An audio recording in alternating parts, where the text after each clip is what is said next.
हाँ तो दोस्तों नमस्कार, मेरा नाम राजेश है। आप सभी लोगों का स्वागत है हमारे YouTube चैनल पर। दोस्तों एक मुलाकात करवाने वाला था। एक मटका आंदोलन है जो जालोर का जो आंदोलन है उसको लेकर मैं कुछ बातें करना चाह रहा था। हमारे बीच में सीनियर जो हमारे पत्रकार है और किसान आंदोलन में अच्छी भूमिका निभाने वाले पवन देव वर्मा जी हमारे साथ में है। पवन देव जी से काफ़ी सारी बातें करूँगा, मुलाकातें करूँगा। पवन जी पहले तो ये बताइए कैसे हैं आप? सर हम बढ़िया हैं। और किसान आंदोलन के बाद में काफ़ी दिनों बाद में मुलाकात हुई। किसान आंदोलन में आपको जिम्मेदारी भी मिली है, शायद मीडिया प्रभारी के पद पर आप यहाँ से सुखी हैं। पवन जी कैसे देख रहे हैं आप ये जो जालोर वाला प्रकरण है? जिस तरीके से राजेश जी आपने कहा है कि राजस्थान की जो स्थिति है वो दलित अत्याचार के अंदर बहुत गंभीर है। आप देखिए जिस तरीके से राजस्थान के अंदर लॉ एंड ऑर्डर फेल हो चुका है। यहाँ का जो पुलिस प्रशासन है वो दलितों के जो अधिकार है उनकी जो सुरक्षा है वो करने में कहीं ना कहीं विफल रहा है। और राज्य की जो सरकार है कहीं ना कहीं दलितों और हाशिए के लोग हैं उनके साथ न्यायोचित नहीं कर रही है, व्यवहार नहीं कर रही है, उनको न्याय दिलाने में अक्षम है। तो कहीं ना कहीं जो दलित समाज का लोग है उसमें रोष है। और इन सब तमाम मुद्दों को लेकर राजस्थान में पहले आप देखिए जितेंद्र मेघवाल को मूंछ रखने के लिए मार दिया गया, एक शिक्षिका को जिंदा जला दिया गया जयपुर जिले में। उसके साथ ही आपको जो पता है कि जो इंद्र मेघवाल है जिसको घड़े में से पानी पीने की टाइम पे टीचर द्वारा बेरहमी से पीटकर मार दिया जाता है। और ये घटनाक्रम जब हो रहा है जब केंद्र की सरकार द्वारा और भारत के नागरिक आज़ादी का अमृत महोत्सव बना रहे हैं। तो अब ये हमें सोचना पड़ेगा जो आज़ादी का अमृत महोत्सव तो आज़ादी के मायने क्या है, ये आज़ादी किसके लिए आज़ादी है? क्या वो स्वर्ण वर्गों के लिए आज़ादी है या पूंजीपतियों के लिए आज़ादी है? तो क्या इस देश का जो दलित तबका है, जो आदिवासी तबका है, जो हाशिए का तबका है, क्या वो इस देश के अंदर सम्मान से जिंदगी नहीं जी सकता? और सबसे बड़ा सवाल जो है मानव अधिकारों को लेके, आप देखें विदेशों में से लेके क्या विश्व पटल पे यूएन और संयुक्त राष्ट्र संघ इसके लिए बहुत मुखर है और हमेशा बात करते हैं कि हम मानव अधिकारों को सबसे प्राथमिकता देंगे। और जो डिग्निटी वाला सवाल है वो मायने रखना चाहिए। लेकिन कहीं ना कहीं जो दलितों के आत्मसम्मान की बात है उसको रोंदा जा रहा है राजस्थान में और सरकार ये चुप है।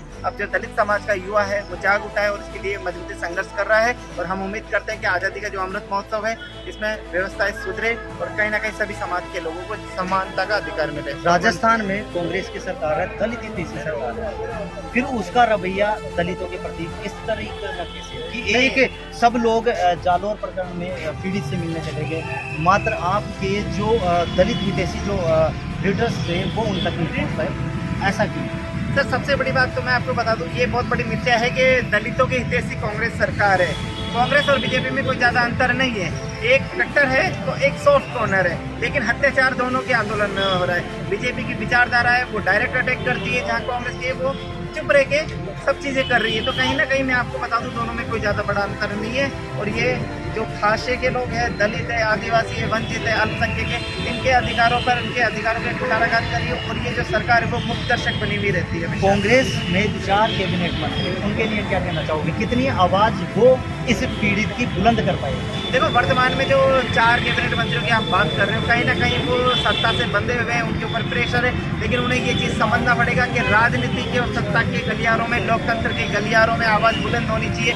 आप चुप रहते हैं तो आप भी उतने ही गुनहगार हैं जितना गुनहगार उस बच्चे को मारने वाला छैल सिंह था। आप क्या एक बात और मैं पूछना चाहूँगा, राजस्थान में चंद्रशेखर आज़ाद आता है तो चारों तरफ एक लहर होती है, चंद्रशेखर के आज़ाद के नाम से भीड़ होती है, लोग इकट्ठा होते हैं, वहाँ आवाज़ बुलंद करने का काम चंद्रशेखर आज़ाद करते हैं। लेकिन चंद्रशेखर आज़ाद पर भी सवालिया निशान खड़ा कर देते हैं यहाँ के लोग कि चंद्रशेखर यहाँ सिर्फ अपनी राजनीति रोटियां सेकने आया। तो क्या कहना चाहोगे, चंद्रशेखर यूपी से चलकर, दिल्ली से चलकर यहाँ राजस्थान में क्या अपनी राजनीतिक रोटियां सेकने आ रहे हैं? देखो चंद्रशेखर आज़ाद है वो यूथ आइकॉन है और दलित समाज से आते हैं। उनके सीने में दर्द होता है कि मेरे समाज के लोगों के साथ जो अत्याचार हो रहा है, क्योंकि वो खुद भी एक एडवोकेट है और विधि विशेषज्ञ है। तो मेरा ये मानना है सरकारें चिंतित होती है कहीं कि ये जो तबका है, जो आदिवासी तबका है, दलित तबका है, जो बिखरा हुआ असंगठित है आज की तारीख में, अगर वो एक हो जाता है तो कहीं ना कहीं जो वर्तमान में जो कांग्रेस सरकार है और बीजेपी सरकार है इन दोनों को बड़ी चुनौती दे सकते हैं। क्योंकि इससे पहले भी जो बहुजन आंदोलन आप देखिए,